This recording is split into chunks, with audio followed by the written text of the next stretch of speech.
जिला हालचाल को आपण मानक स्वागत। आज रही झारसुगुड़ा जिला तथ्य देइछंती आम झारसुगुड़ा संवाददाता बसंत कुमार जेना और उपस्थापन मु सुचिस्मिता साहू। झारसुगुड़ा जिले में फैलेरिया निराकरण अभियान आरंभ होईछि। एथिपाई सामूहिक औषध सेवन कार्यक्रम शुभारंभ करा जाईछि। चलित वर्ष जिलार 5,96,000 लोके एही औषध सेवन करिवे। जिला मुख्य उन्नयन अधिकारी प्रवीर नायक झारसुगुड़ा महिला महाविद्यालय एही सामूहिक औषध सेवन कार्यक्रम शुभारंभ करिसेंति। आसंता 19 तारिख पर्यंत एही अभियान चलिबो। एही अभियान रे आशा, अंगनवाड़ी दीदी, स्वास्थ्यकर्मी, स्वेच्छासेवी घर को घर जाई समस्तଙ୍କୁ औषध सेवन कराइबे। गर्भवती महिला, 2 वर्षरू छोट शिशु, सिकल सेल रोगी और गुरुतर असुस्थ रोगी व्यतीत समस्ते एही औषध सेवन करिपारिबे। एथिपाई समस्त व्यवस्था करा जाईछि। भौगोलिक स्थिति को नहीं जिला को समुदाय 9टी कार्यक्षम अंचल भागरे विभाजन करा जाईछि। जिलार समस्त सहरांचल रेड जोन रे रहिछि। एणु जिला स्वास्थ्य समिति तथा जिला भेक्टर बाहित रोग नियंत्रण विभाग तरफरु जिलार समस्त जनसाधारण को औषध सेवन करिबा पई अनुरोध करा जाईछि। एहा एकमात्र बड़ जनस्वास्थ्य समस्या बोली अभिहित करा जाईछि। जिलार समस्त अंगनवाड़ी, विद्यालय और महाविद्यालय रे सामूहिक औषध सेवन करिबा पई व्यवस्था करा जाईछि। औषध सेवन कराइबा पई जिले में 2,210 जन औषध सेवनकारी नियोजित होइछन्ति। एमानंक व्यतीत विभिन्न स्वास्थ्य केन्द्र, बेसरकारी संगठन और अन्य स्वास्थ्य अनुष्ठान तरफरु मध्य औषध सेवनकारी नियोजन करा जाईछि। एथिपाई जिले में समुदाय 47टी रैपिड रेस्पॉन्स टीम गठन करा जाईछि। सेहिभଳି 199 जन सुपरभाइजर नियोजन करा जाईछि। जदि काहाकू कौनसी प्रकार पार्श्व प्रतिक्रिया देखा जाए सेथिरे आदौ भय करिबार नाही बोली स्वास्थ्य विभाग तरफरु सूचना दिया जाईछि।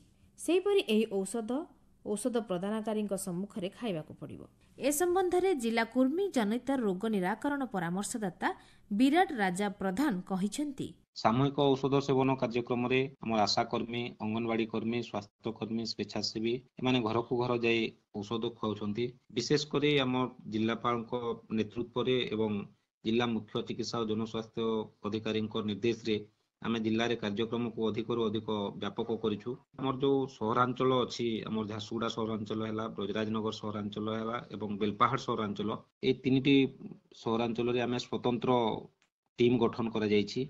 जोन रे बा विभिन्न सब सेंटर जोटा कहूछु उपकेन्द्र रे तांकर निर्दिष्ट गोटे टीम रही कि से माने जाउछंती औषध सेवन करैबाकू। एवं यह व्यतीत आमे जिला सारा 2210 जन को औषध सेवन पई नियोजन करिछु। 47 गोटी स्वतंत्र टीम अछंती जो माने कि रैपिड रेस्पॉन्स टीम, जदि का पाखरे पार्श्व प्रतिक्रिया देखा जाए से माने तांको तुरंत केमती चिकित्सा सुविधा दिया जाई परिबो से दिगरे से माने काम करिवे। तत्वावधान करबा पई आमे 189 जन परिदर्शक बा सुपरभाइजर मान को आमे नियोजन करिछु एवं से माने मध्य तत्परतार सहित काम करूछंती।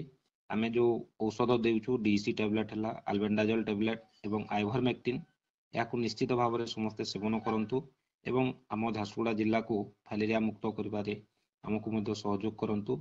एबे किछि संवाद संक्षेप रे आम संवाददातांक ठारू। परिवेश संतुलन रक्षार आवश्यकता दृष्टि वृक्षरोपण जरूरी। ए दिगरे समस्ते यत्नवान हेबाकू झारसुगुड़ा जिलापाल तथा जिला परिवेश समिति अध्यक्षा आबोली सुनील नरबड़े कहिसेंति। जिला खनिज पांठी सम्मेलन कक्ष में अनुष्ठित यह बैठक में झारसुगुड़ा वनखंड अधिकारी तथा परिवेश समिति आवाहक मनु अशोक भट्ट, एडीएफ ललित नायक, तदारक कमिटी अध्यक्ष प्रहलाद नायक प्रमुख जोग देथिले। पोष्य संतान ग्रहण व्यवस्था रे 7.5 मासर शिशुकन्या को ग्रहण करछंती पश्चिम बंगर दंपति। सेहीपरि झारखंडर रांचीर एक दंपति 3.5 मासर शिशुपुत्र को पोष्य संतान भाव में ग्रहण करछंती। जिलापाल अवली सुनील नरवणे उपस्थिति रे जिला कार्यालय ठारे शिशुकन्या और शिशुपुत्र को ग्रहण करी उभय दंपति बेस खुशी व्यक्त करछंती। सड़क सुरक्षा और दुर्घटना ह्रास पई आंचलिक परिवहन विभाग तरफरु व्यापक पदक्षेप ग्रहण करा जाउछि। रास्ताकड़ पार्किंग, बेपरुआ गाड़ी चालना को रोकिया पई स्वतंत्र टीम गठन करा जाई जोरिमाना आदाय करा जाउछि। सेहीपरि 2 चकिया गाड़ी चालक पई हेलमेट बाध्यतामूलक करा जाइछि। जिला हालचाल आजि पई एतिकरे शेष हैला। आसंता काली जिला हालचाल रे सुनिबे कलाहांडी जिला संपर्क रे।